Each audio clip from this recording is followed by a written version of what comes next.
Hola chicos, continuamos con los temas y el tema que vamos a estar viendo esta sesión va a ser un tema de farmacología. Vamos a continuar viendo otro de los electrolitos y en este caso vamos a revisar de manera específica el cloruro de sodio. Como ya habíamos visto antes, los electrolitos van a pertenecer a un grupo de medicamentos conocidos como medicamentos de alto riesgo.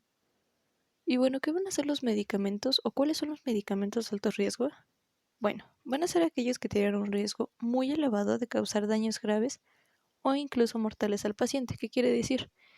Que si tú administras de manera equivocada, inadecuada o incorrecta alguno de estos fármacos, tienes una probabilidad muy elevada de causar algún tipo de daño tanto en la integridad o en la función de algún órgano o incluso llegar a provocar la muerte del paciente. Vamos a hablar sobre el cloruro de sodio y bueno, sobre todo la función principal del cloruro de sodio va a ser el control de la distribución de agua en el organismo. Y esto, ¿qué va a dar a su vez? Bueno, que vaya a tener un control, un equilibrio de los líquidos. ¿Por qué? Porque recordemos que el sodio ayuda sobre todo a la retención del agua. Vamos a revisar un poquito las indicaciones terapéuticas, es decir, aquellas situaciones en las que está indicado administrar cloruro de sodio. Y vamos a tener 3 porcentajes para la administración de cloruro de sodio.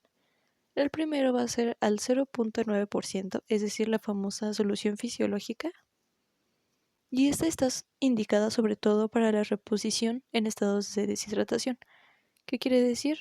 Bueno, reponer el agua que ya perdimos, a lo mejor por medio de vómito, diarrea, etc.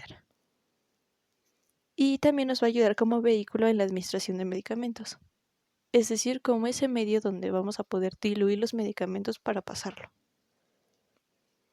Vamos a revisar otra concentración u otro porcentaje, y este va a ser el 0.84%, indicado para hiponatremia grave.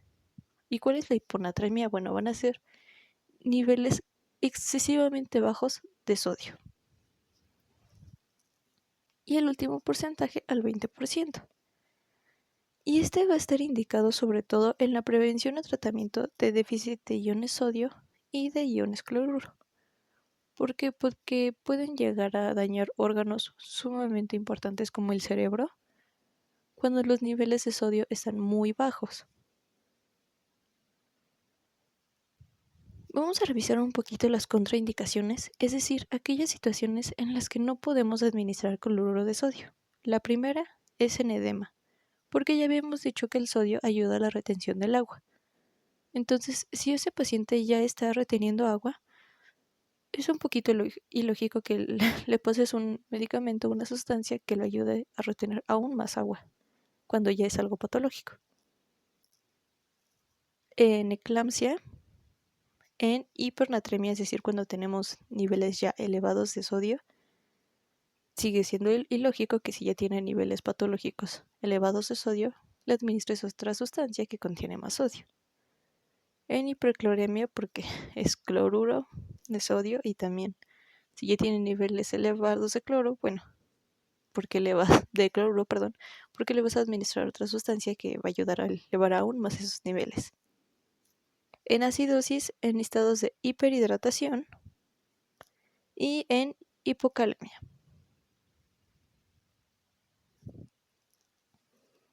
Vamos a revisar las advertencias y precauciones, es decir, aquellas situaciones en las que tienes que prestar suma atención o tener cuidado, tener en cuenta al momento de administrar cloruro de sodio.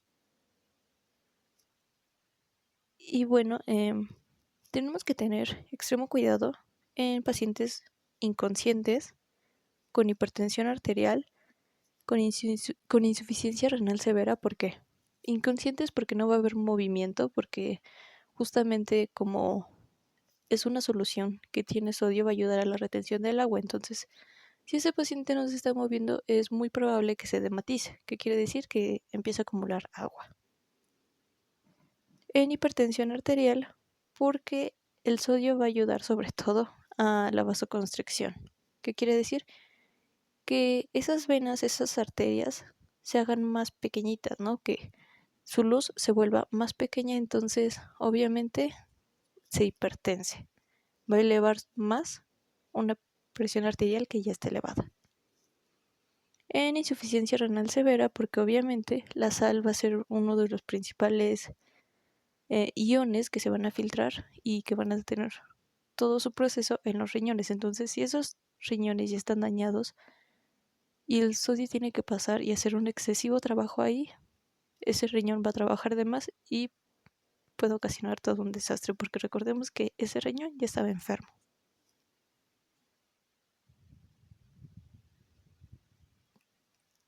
Vamos a revisar un poquito las interacciones, es decir, aquellas sustancias, medicamentos o cualquier otra cosa con la que puede interactuar este medicamento. ¿Qué quiere decir? Que puede disminuir los efectos, que los puede aumentar o que incluso puede llegar a causar algún nivel de toxicidad. Y bueno, vamos a ver que el cloruro de sodio va a tener interacciones porque va a inhibir el efecto del carbonato de litio.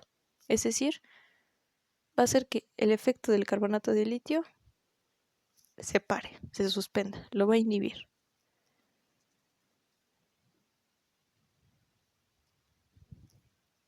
Y ya por último vamos a revisar las reacciones adversas, es decir, aquellos efectos secundarios, ¿no?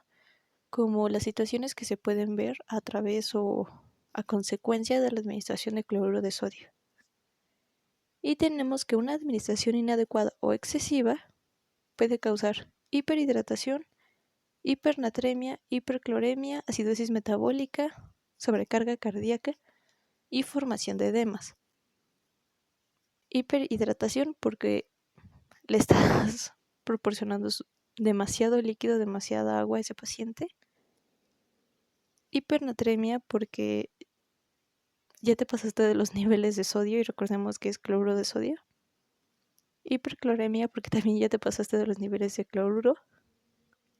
Sobrecarga cardíaca porque va a estimular sobre todo las fibras nerviosas, ¿no? Y recordemos que el corazón tiene fibras musculares en el miocardio que también van a ser potenciales de acción. Y formación de edemas porque ya vimos que el sodio tiende a acumular agua, a retener agua.